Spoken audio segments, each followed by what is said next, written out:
अपने हाथों लिखी थी।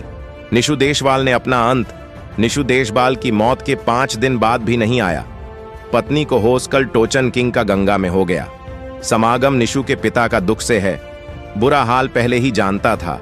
जो काम वह कर रहा है उसमें कितना खतरा है। निशु ने कह दी थी ट्रैक्टर पर ही होगा। उसका अंत निशु देशवाल के चाहने वाले की आंखों से आंसू नहीं सूख रहे। निशु देशवाल की शादी को अभी 1.5 साल ही हुआ था। घर वालों ने निशु की शादी 21 को उम्र में ही कर दी। अभी 6 महीने का बेटा भी हो चुका था।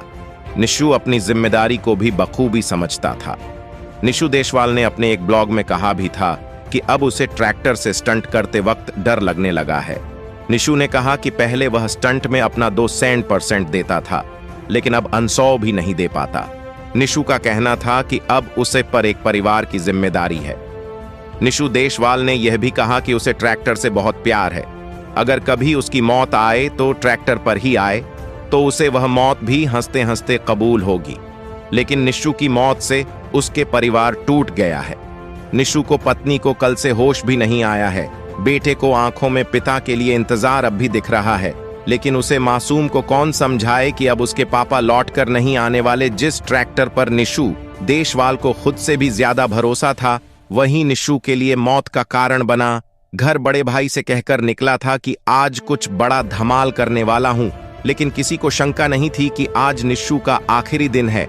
निशु परिवार में सबसे छोटा था। उसे ट्रैक्टर पर स्टंट करने का बचपन से ही शौक था और उसके पापा ने उसे शौक पूरा करने के लिए स्पीकर ट्रैक्टर लाकर दिया था, जिसे निशु ने अपने हिसाब से मॉडिफाइड करवाया। और इस ट्रैक्टर को वजह से निशु के यूट्यूब पर 13 लाख सब्सक्राइब थे, जिसे निशु अपना परिवार मानता था। लेकिन यही स्टंटबाजी के चक्कर में लोग इस हद तक गुजर जाते हैं कि कभी कभी वह उनके लिए भारी पड़ जाता है। और यह सोमवार सुबह भी वह स्टंट के लिए गांव के खुले खेतों में यमुना किनारे आया था।